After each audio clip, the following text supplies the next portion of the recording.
Hi everyone, I'm going to tie today just a simple, easy damselfly pattern. We're going to try and keep it all in proportion.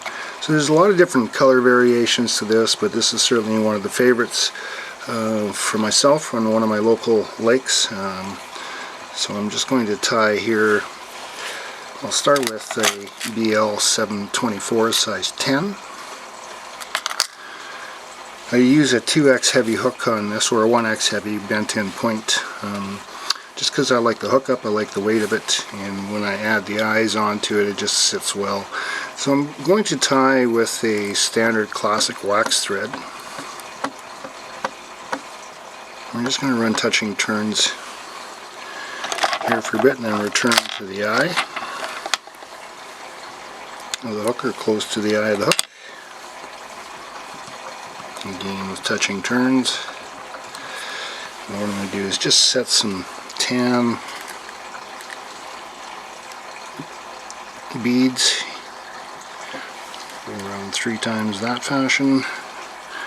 Well, now once it's secured in place loosely, now I'll just run the back of my scissors, remove the eye, the rest of the bead chain, and now I'll go over 3 times in the opposite direction, then 3 figure of 8s, and then come up, down underneath, and go under 3 times. So this secures my eyes into position, and now I'll just come to the back here a little bit, and I'm going to add in some hackle fibers, and I'm going to run chartreuse hackle fibers, and if you can get a little bit of the longer material, we'll take maybe 15 to 20 barbules, and we'll just pinch them down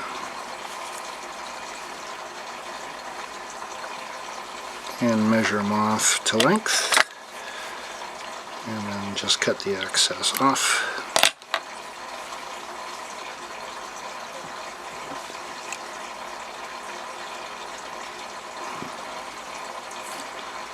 Thread wants to spin the wrong way, so we'll just unspin it.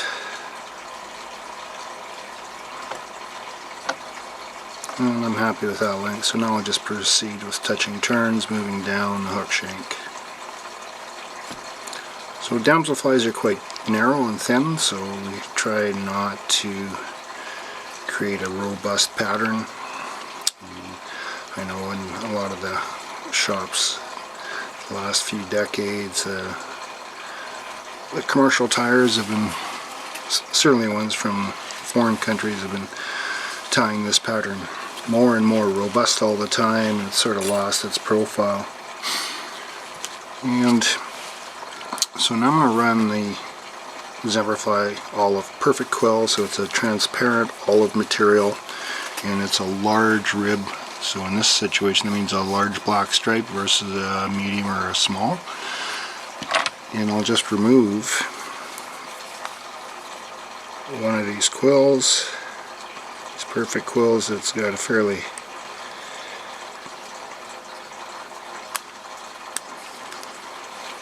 good edge to it.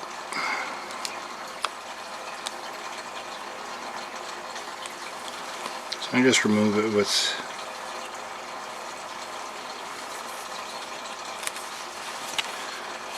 bodkin just to separate it out, and then again, depending on how much ribbing we want and how dark we want the pattern, we'll just select the position. And in this situation, I'm going to come down a little ways down the quill,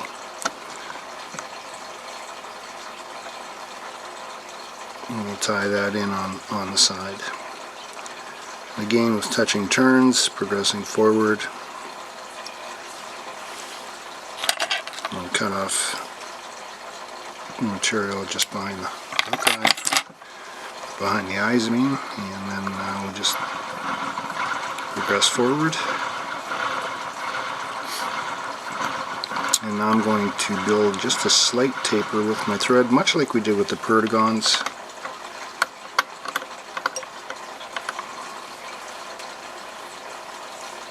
Make sure we take the twists out of the thread.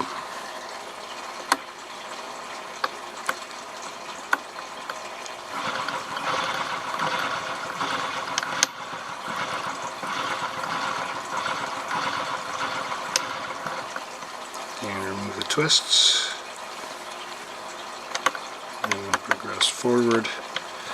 Again, touching turns. So I've got about 4 layers on here total now, so I'm kind of happy with that taper. So I'll half hitch behind the hook eye or behind the eyes. And now you can either do touching turns, and I'll show you the effect. You can just run a touching turn with the quills.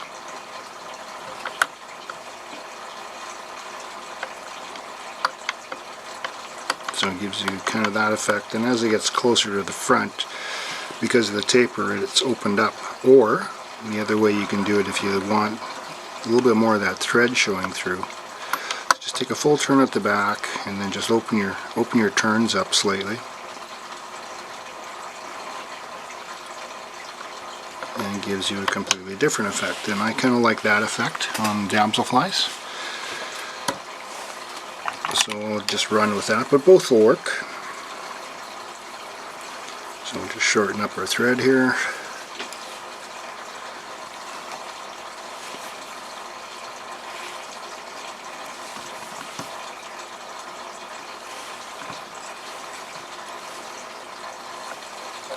And then we'll remove away the tag end. Now you can head smith this if you like. Some people run UV resin. I'm not that particular on UV resin when it doesn't have something to grab, because it does expand and contract in warm weather and cold weather, so it'll just fail eventually anyways. So I would rather personally just, if I'm going to run a coating, it would just be just a good clear nail polish. So now I'm going to come back with some touching turns back over what we will assume to be a thorax. Thorax on the damselflies aren't very thick or very deep, so it's sort of one of those flies, insect bodies, it's kind of out of proportions from more normal nymph proportion charts. But now I'm just going to add the Zemperfly, the lichen olive, Strigel leggy. I like this because the pile length is about a 10 mil pile length on the material, so it gives it a little bit more legginess as per se. And then we'll just half hitch there. Now we'll just I'll open the straggle up a bit. Now we'll just run touching turns moving forward. And just come up in behind the eyes. And we'll just pile up a couple of extra turns just in behind the eyes. And pull tight. Stroke all this back. We'll shorten my thread again.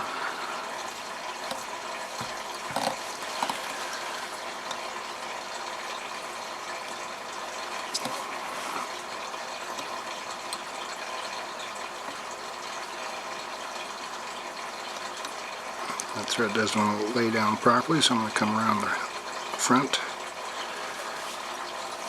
And we'll just do one more tie off.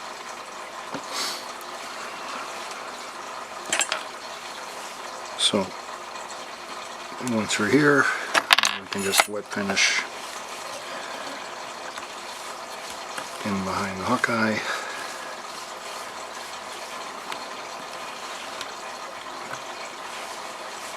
And do a second wet finish knot.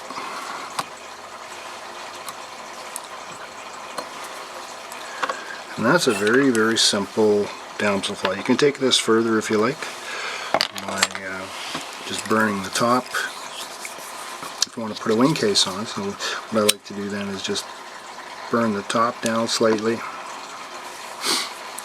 and then I'll apply a little bit of UV resin.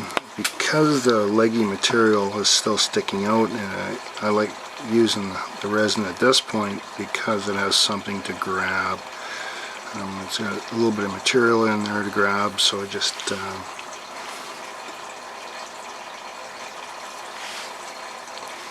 will stick to it better, and when it expands and contracts, it won't loosen off quite as readily or easily.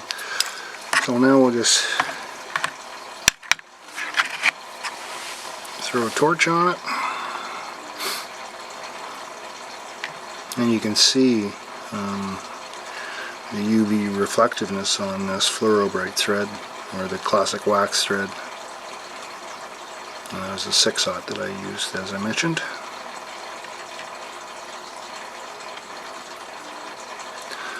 So this chartreuse pattern, or hot yellow pattern, is certainly one of my more effective damselfly patterns. And we can leave it that way if you like, or if you want to change up the wing case a bit, you can just darken it.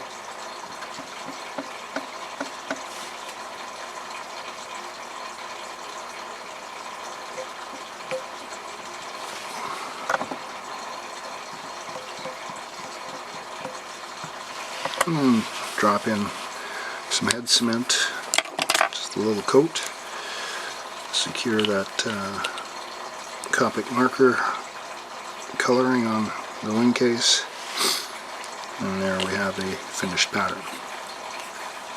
So I hope you see how easy these particular patterns are to tie. I often use damselflies in conjunction with chironomids, especially during a good chironomid hatch. The damsels get very active and do feed heavily on the chironomid larvae and pupa. So I hope you got something out of that. Thank you very much for watching.